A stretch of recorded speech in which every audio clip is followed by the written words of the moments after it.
D'étranges grosseurs noires apparaissent sur le cou et l'aine des malades. Ce sont ces protubérances, appelées bubons, qui donnent leur nom à la maladie, la peste bubonique.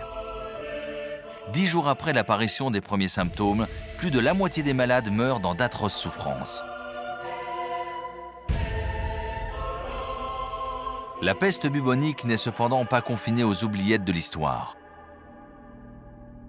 John Tull en fait la tragique expérience lors de vacances à New York.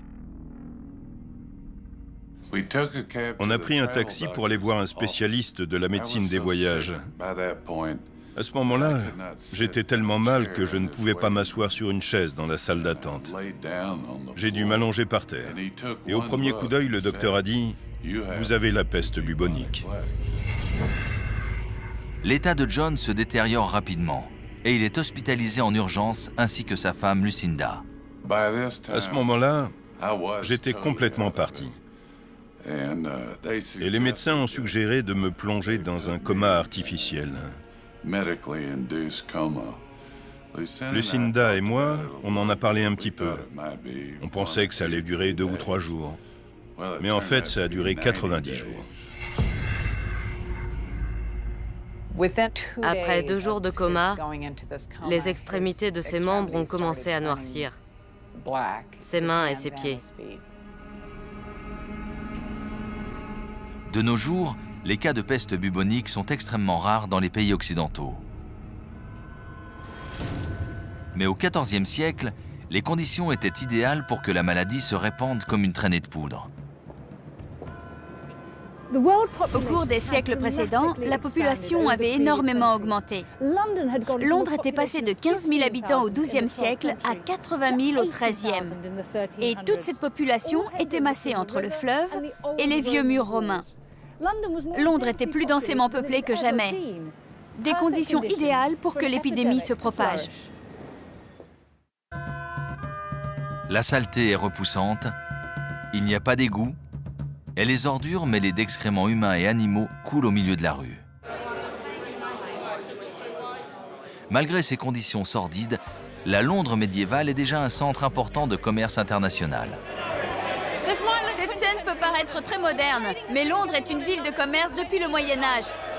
C'est une métropole internationale.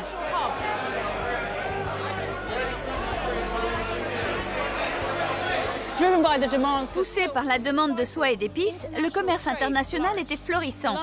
Londres était submergée d'importations exotiques et de visiteurs du monde entier.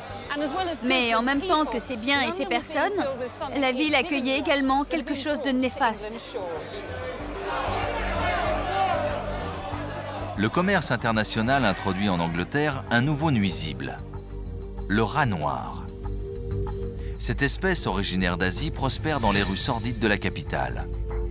Or, ces rats transportent des puces, dont l'estomac contient la bactérie responsable de la peste, Yersinia pestis. Au XIVe siècle, cependant, le mode de transmission est inconnu et la population se trouve sans défense face à une menace invisible. La maladie s'est répandue dans cette population très dense et elle a fait des ravages.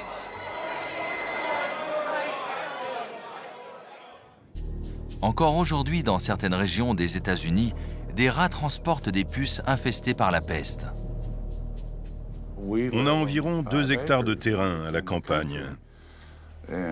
Il y a probablement des milliers de rongeurs, rien que sur ces 2 hectares.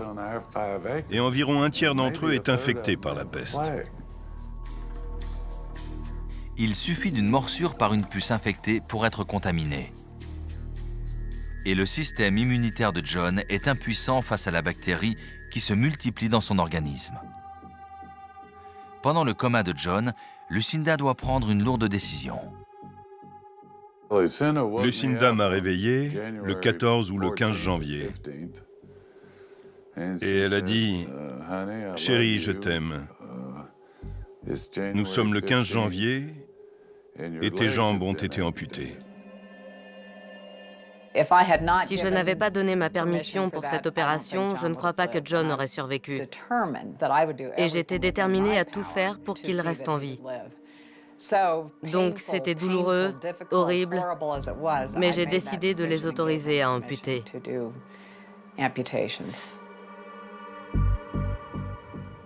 Même si la science a fait de grands progrès dans le combat contre la peste, l'histoire de John prouve qu'elle peut encore faire des ravages. Dans l'Europe du XIVe siècle, la seule chose à faire, c'est d'enterrer les morts. Des charniers mis à jour à Londres montrent la vitesse terrifiante à laquelle l'épidémie s'est propagée dans la ville. C'est le squelette d'une victime de la peste du XIVe siècle? Tout à fait, c'est une femme qui a été exhumée dans la fosse de East Smithfield. Et il y en avait beaucoup d'autres? Oui, nous avons mis au jour plus de 600 squelettes, mais plusieurs milliers de personnes ont probablement été enterrées là. Donc les gens mouraient en grand nombre et très rapidement. En Angleterre, plus d'un quart de la population est emportée par la peste noire. Compte tenu du nombre de victimes, que faisaient-ils des cadavres? On pourrait penser qu'avec une telle catastrophe, les corps seraient simplement jetés dans une fosse. Mais ce qui est intéressant sur le site de East Smithfield, c'est que les victimes étaient placées bien en rang, de façon très organisée. Les gens essayaient de respecter les rites de funérailles chrétiens et de retrouver un peu de normalité au milieu de cette catastrophe. Lorsque l'épidémie s'épuise finalement, la peste a tué un tiers de la population européenne, l'équivalent de plus de 240 millions de victimes aujourd'hui. Ce bilan et les conséquences de la catastrophe lui confèrent une place unique dans l'histoire. La peste noire a été la pire catastrophe dans l'histoire de l'humanité.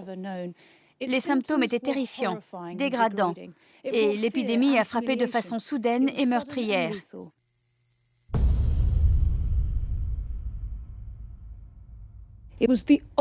C'était la pire des pandémies et la plus grande catastrophe naturelle de notre histoire.